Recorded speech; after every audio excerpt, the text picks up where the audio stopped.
Welcome to episode 9, Sid's Open Secret. Guess who's coming to dinner? The Buddha was part of a long lineage of dead poets, politicians, warriors, and holy men and women who, over the years, had temporarily set up shop in Sid's boundless imagination. For friends and family, his ability to, what they considered, impersonate these characters were simply Sid being Sid. Everyone heard his descriptions of what it was like within the context of their own experience, or, in the case of his more drug-addled friends during college, in the context of their LSD experiences, not quite grasping how synesthetic they were for Sid. He had pretty much given up trying to explain the difference, because whenever he said something serious and sincere, it sounded like a parody of someone being serious and sincere. People just laughed, or told him about a book they'd read by a person who went into trances, was possessed by multiple personalities, spoke in tongues, experienced past lives, and or had some clues about future ones. But Sid didn't go into trances. He didn't speak in tongues, except for the occasional light-hearted bon mot, locuzione, or sayonara. As far as past or future lives, he figured his present one was plenty enough to deal with for now. It was more like being the landlord for a bunch of transient tenants, many of whose names he didn't even know. His subconscious was simply wired to the mythic. For the most part, his visitors seemed content to just hang out for a little while and see what life was like these days, combining what they saw through Sid's eyes with their own ancient vision. Maybe give him a little nudge from time to time. Sometimes, admittedly, they gave him more than a little nudge. There was a time Agamemnon confronted him in a coffee shop and tried to set him straight on Helen of Troy's real mission in life, and helped a kid on the other side of the room cheat in a chess game while he was at it. And when Melissa and Abby were little, Noah's youngest son Ham managed to convince Sid that they needed a bomb shelter in the basement. But the basement leaked, he forgot the combination to the lock, and they had to move anyway when Jake was born because they needed a larger place. At which point Sid began to realize that his friends might possess the wisdom of the ages, but not necessarily any investment savvy. But the most notable visitation took place when the medieval Spanish knight El Cid convinced a Portuguese water dog to jump out of a car a few miles from Sid's house and move in with the family. After a little research into Portuguese water dogs, Sid found himself crossing the nomenclature border into Spain and christened the new family member Papiecha, the name of El Cid's horse, which the kids shortened to Biecha. The name meant foolish. Sid didn't lack empathy for his visitors. While they could yell or scream or stamp their feet because of some perceived slight in how they were seen back then or how history remembered them today, they usually couldn't get him to yell or scream or stamp his feet, except at baseball games, as long as they were rooting for the same side. And, while they could easily get him to laugh, he did not always see what was so funny. Most importantly, he was always able to go about his daily business. Even when one was pulling on him insistently, he could ignore him or her at no peril to either of them. He'd walk out of the persona as seamlessly as he'd walked in, saying to die, "Mania is a terrible thing to waste." But the Buddha seemed to have something more intimate in mind. Sid just wasn't sure what, and even the Buddha was making it up as he went along. One of Sid's challenges was that he often couldn't tell exactly who was wandering in looking for a free room in his hippocampus. Just that they were, say, a Chinese emperor, Renaissance painter, biblical prophet, or even a Salem witch. There was some peasant boy in South America who, with very mixed feelings, led a revolt against his master and was later captured and executed by the same master with equally mixed feelings. Then there was that medieval doctor, the alchemist, who actually wasn't trying to turn raw metals into gold coins, but rather into golden health. An early samurai warrior appeared from time to time, roaring through sword in hand, whenever Sid happened to come across a poster for some martial arts class, or a group doing Tai Chi on the village green. Fortunately, El Cid, who enjoyed stopping by to visit Biecha, always seemed to manage to reason with the guy. They'd go have some grog or whatever warriors drink together, and the Spaniard would send the Japanese guy packing. Sometimes, of course, the clues were really obvious, like when he went to a football game, and the coach's name triggered an obsession with strategy that he later realized was inspired by the Byzantine warrior Belisarius. Once, when Dai prevailed upon him to go to a midnight mass on Christmas, he saw a young girl transform herself into the figure of a 13th century nun. For not only were his friends able to do brief resurrections within him, sometimes he'd see the reflection of others in unwitting strangers. Every kid has to deal with the ignominy of introducing friends to dads who are totally clueless, or even worse, dads who try to act cool. But Sid was a walking, talking third rail of parenthood, because you couldn't know who he'd be from moment to moment.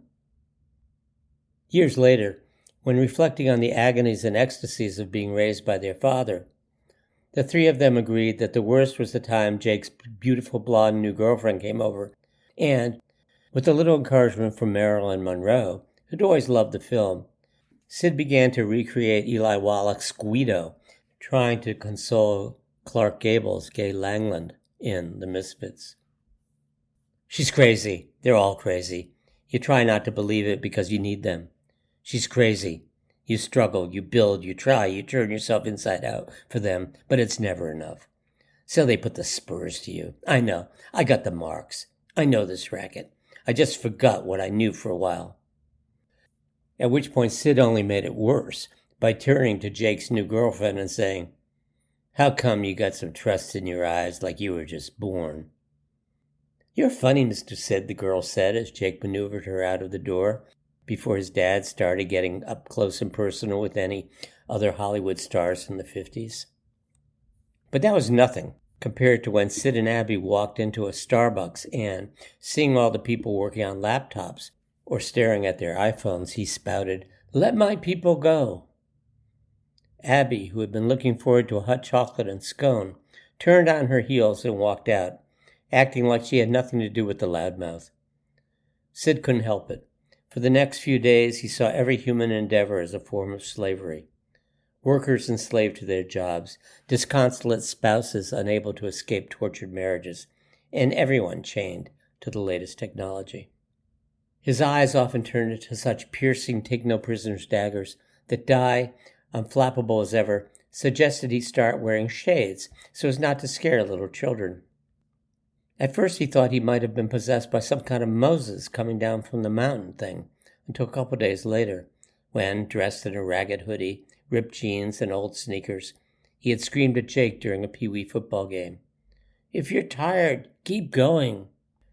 This was the last straw for Abby, who was standing with him on the sideline, and said, "Dad, I've read about Harriet Tubman, and believe me, you're no Harriet Tubman."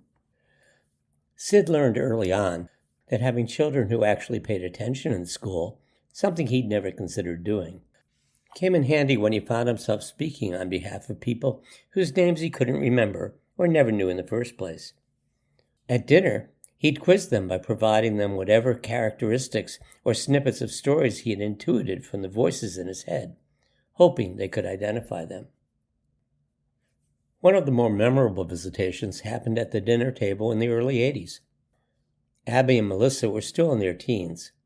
Jake was their insufferable 8-year-old little brother, and someone was whispering medieval fire and brimstone in Sid's ear. "For $1, Sid intoned in full TV game show's host baritone, "what was the name of the most famous inquisitor in the Middle Ages?" Melissa took advantage of her big sister Abby's characteristic cautiousness and slammed her right hand on the table so hard her knife jumped. "Torquemada," she blurted out. "He tortured the Jews." "Okay, for another quarter, why the hell did he torture them?" Abby hit the table fast, but still a split second behind her wiry and wily sister. "Because he thought everyone should be Catholic." "So he tortured everyone else?" Sid reached over to the bowl of mashed potatoes and threw a large spoonful on his plate. Abby had had enough. She hit the table before he even finished the question. No, she said definitively. He kicked the Jews out, unless they converted. The Muslims, too. She has no idea, Torquemada mumbled, deciding he better help Sid set these kids straight. So, would he torture them if they confessed?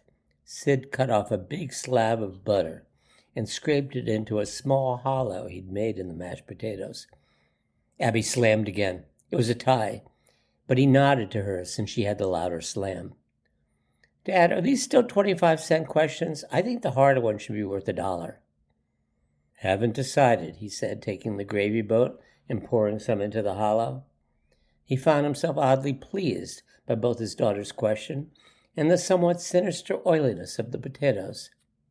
Answer the question, or I'll give your little sister a chance. No, Abby started slowly, as she tried to figure out if there was any wiggle room in the negotiation. Here's the deal, she sighed. What's the deal? Her father snapped, taking a forkful of mashed potato, butter, gravy, and closing his eyes as he rolled it around in his mouth. Perfect. Did he torture them or not? Wait. Is that another question? Melissa asked, seeing an opportunity for some easy money. Di laughed. Talk about a taste of your own medicine, Sid. Have some meatloaf with your gravy, Jake. You're as bad as your father. How do you know this stuff anyway? Sid asked the girls. Dad, surprise. We go to school, Melissa said, loading the statement with the kind of dripping sarcasm that's embedded in teenage genes. After a meaningful pause, she continued, It was around the time of Columbus. Torquemada said all the Jews and Muslims had to convert or leave. Ah, the good old days, Torquemada snickered. Did Ferdinand and Isabella know about this? Sid demanded. Oh, probably, I don't know, Abby said impatiently. They must have. Anyway, the story is that some people stayed and pretended to convert, but secretly still did their own rituals. They were called conversos, Melissa butted in. Doesn't count, that was part of my question. Sid put down his spoon so he could reach in his pocket and grab some singles. He handed two to each of them. Hey, Abby objected. She should only get $1.25 max. I get 2. No way, Melissa objected. I knew that answer too. Sid glowered at them briefly, but he was distracted, annoyed. Or someone was annoyed. That Torquemada guy. What was he so annoyed about? Why aren't there ever any football questions? Jake muttered, watching his big sisters take the bills. Who did Y.A. Tittle play for? Sid threw out like a breadcrumb to a duck close to shore. New York Giants. Jake slammed his hand on the table and shouted out. Even his sisters laughed as Sid handed him a quarter. Ask me another, Jake said enthusiastically. But Sid had taken his knife and speared a piece of meatloaf. The kids didn't notice, but Di paused, her fork hovering momentarily in front of her open mouth. Sid, spearing meatloaf now? She'd be less surprised if he picked it up and ate it with his bare hands. Sid picked the piece of meatloaf off the knife with his bare hand, popped it in his mouth, and smiled at her.